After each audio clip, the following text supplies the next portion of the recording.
Hello there, you beautiful people, and in this video we're going to finish off the health potion project, which is going to be quite an achievement. So in this lecture we've got quite a few things to do. First of all, we're going to make it possible to add the potion health to the original health of the user, or the character. Then we're going to make the program print out how much health the character has, so we can see if our code is working or not. After that, we're going to implement a difficulty system so that the potion gives less health on higher difficulties. By the end of this video, you'll have a functioning model for a health potion that you'll be able to show your friends. Pretty cool, right? Now, not only that, but you'll have tied together everything you've learnt so far in the course, and you'll hopefully have a rock-solid understanding of variables and numbers. So let's get into it. Alright, so this is where we got to last time, back in our health.py script. Now, the next thing that we need to do is to take this potion health right here, which is a random number between 25 and 50, and add that somehow to the original health that the player had. So, as a micro challenge to you, I want to see whether you can do this, okay? What I want you to do is to store in the box called health the value of what the health is currently, what the health is now, plus the potion health. Okay, so let's see if you can do that. Pause the video and try on this line, so a couple of lines down, just try and store in the health variable whatever the current health is, plus the potion health. And check back here to see how you did.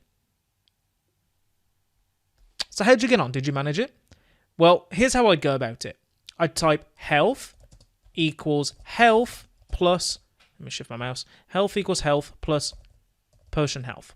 Okay, so what's going down here?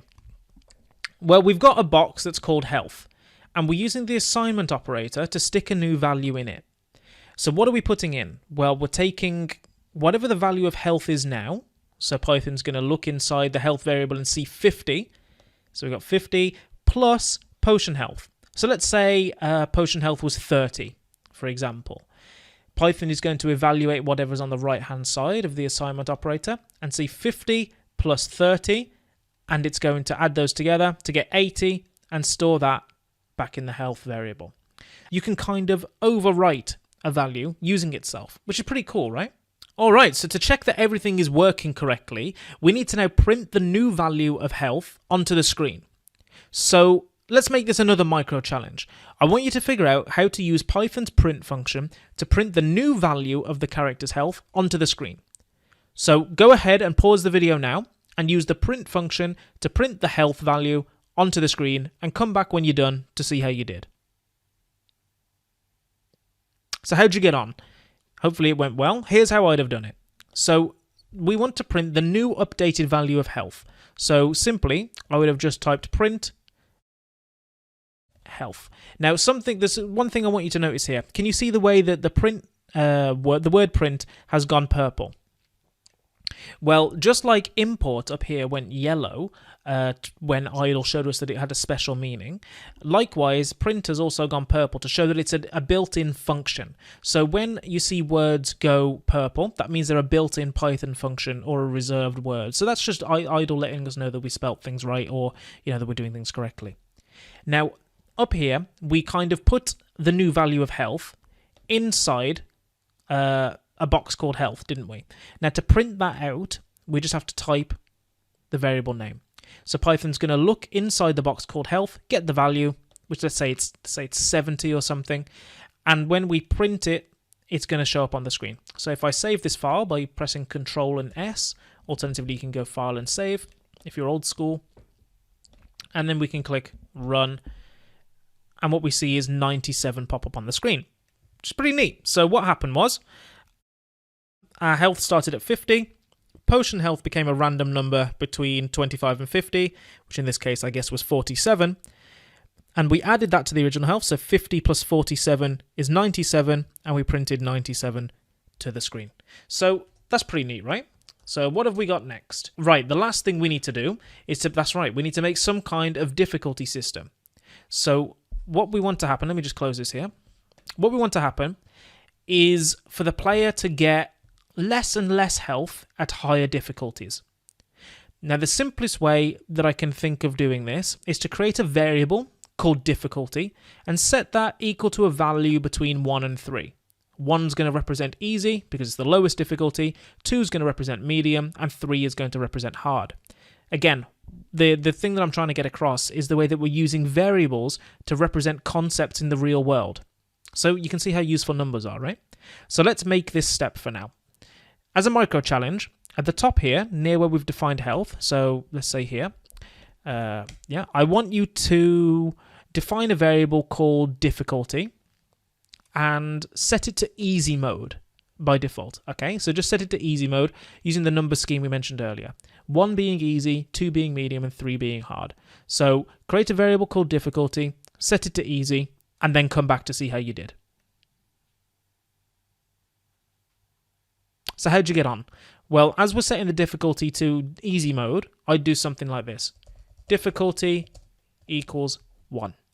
Simple as that, right? If you got that, then brilliant. You understood what I was talking about. Now, as if they were on medium mode, we just say difficulty equals 2, or if they're on hard mode, difficulty equals 3. But for now, we're on easy. So now we need some way to allow this difficulty to affect how much health the potion gives our player, which means we need to modify our potion health variable using this difficulty value. So one way that I can think of doing that is simply to just divide the health that's here by the difficulty. Because what's going to happen is, as the difficulty gets bigger, we're going to be dividing by a bigger number, so the potion health will become smaller and smaller, which means on higher difficulties, the player is going to get less and less health from the potion. Makes sense, right? So if I run this now, Python's going to tell me to save it, so I'll save. And we see we get 98.0. So that's pretty good, but now we have this decimal point that's popping up that we didn't have before. Now the reason is, it's because, do you remember a few lectures ago, I said that whenever you divide in Python 3, you get a float. And a float is different to an integer. Floats are decimal points, and integers are whole numbers. And we want this as a whole number, this potion health.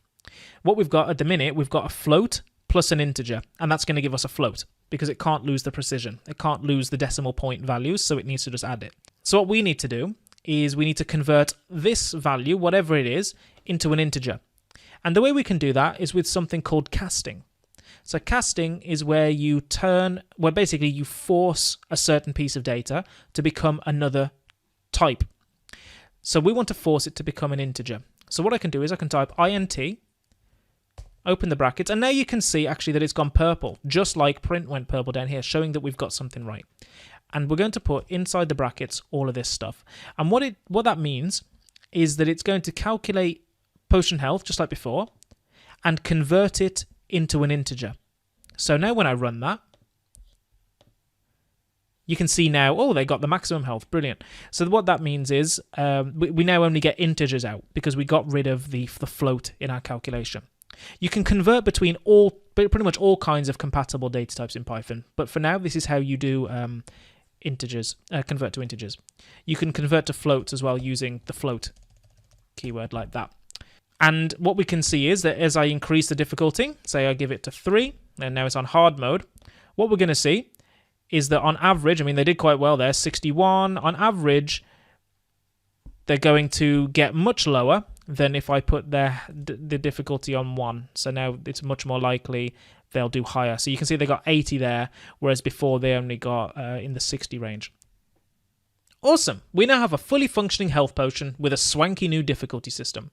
Why not share the code you've made with your friends and show them how it works? I bet they'll be very impressed. So let's just go over really quickly what we've done in this lecture. We started off by allowing our script to update our player's health with the random health that Python generated. This basically means we've added health to the player. This concept of overriding variables is very useful, and you should make sure you've got it down as it comes up all the time. After that, we moved on to make our script print out to the screen the new health of the character using Python's print function. This was just so we could check that everything was going as expected. After that, we implemented a difficulty system, again by using numbers to represent the different difficulties. Numbers are amazing for representing real-life concepts, and we use them here to represent difficulty. But we found that by doing it in my chosen way, we got a little bit of an issue where we would get health values with decimal numbers. This meant that we were getting float variable types instead of integer variable types, and we only want to work with whole numbers in this project. So to fix this, we used casting. Casting is simply where we convert one data type into another. In this case, we converted a float into an integer by using Python's int function, but you can convert from an integer into a float using Python's float function if you wish. Whew, I mean, that really is quite a lot we covered in this video. So I hope you're really proud of yourself for finishing the project, and I hope it serves as a badge of honor that you fully absorbed the variables section and the numbers section of the Python Bible. Now in the next lecture, we're going to be talking about some extra things that Python can do with numbers, such as trigonometry, rounding numbers, powers, square roots, and other useful things which may be interesting to you by using the math module.